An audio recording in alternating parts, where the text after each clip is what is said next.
Shkojmë tani në një lidhje të drejtë për drejtë nga ambientet e jashtme të kuvendit me kolegen Esiona Konomi. Përshëndetje Esiona, a ka nisur kuvendi apo pritet të nisë, a kanë mbritur deputetët e parë apo dhe ministrat e kabinetit qeveritar?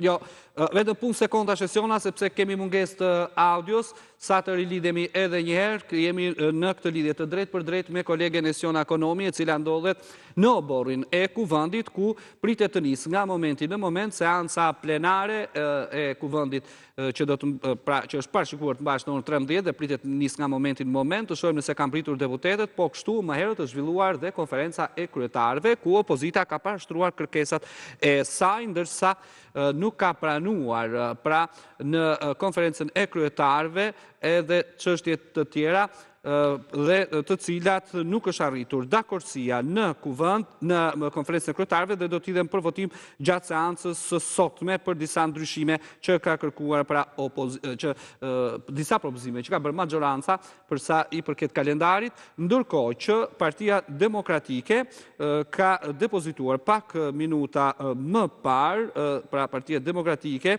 grupi parlamentar i saj ka bërë një kërkesë për interpelancë urgjente me kryeministrin Edi Rama lidhur me takimin sipas tyre në Aruba dhe ndikimin e krimit të organizuar në ekonomi. Kërkesa është depozituar nga 7 deputet të grupit parlamentar të Partisë Demokratike.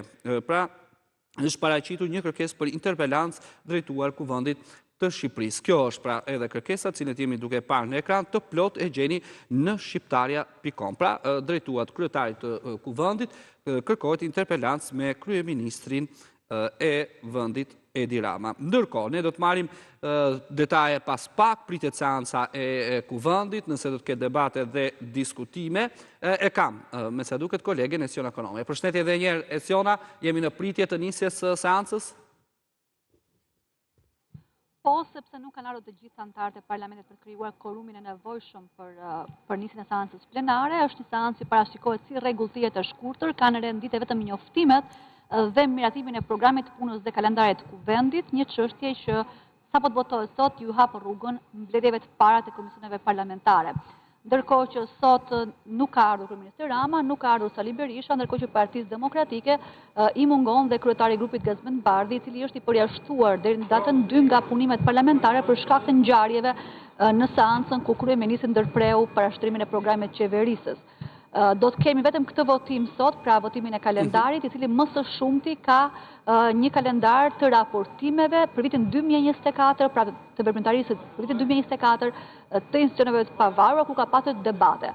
Ajo që do të kërkohet nga opozita dhe ngjelet për të parë kush do të jetë violina e parë e PD-s në mungesë të Gazmend Bardhit dhe Sali Berishës, është një kërkesa për të shkarkuar Niko Peleshin, një mocion me debat mbi programin e qeverisës së kryeministrit Rama për këtë 4 vjeçar, dhe së treti, ajo që është së fundmi e depozituar në kuvend që ju e lexuat, një kërkesë me interpelancë ministrin Rama, të cilin e akuzojnë për disa lidhje kriminale jashtë vendit bazuar mbi disa publikime në median italiane.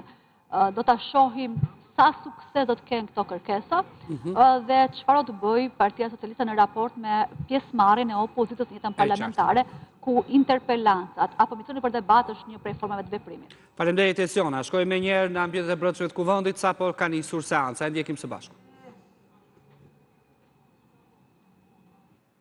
Zëra Tabaku, për çfarë keni kërkuar fjalën?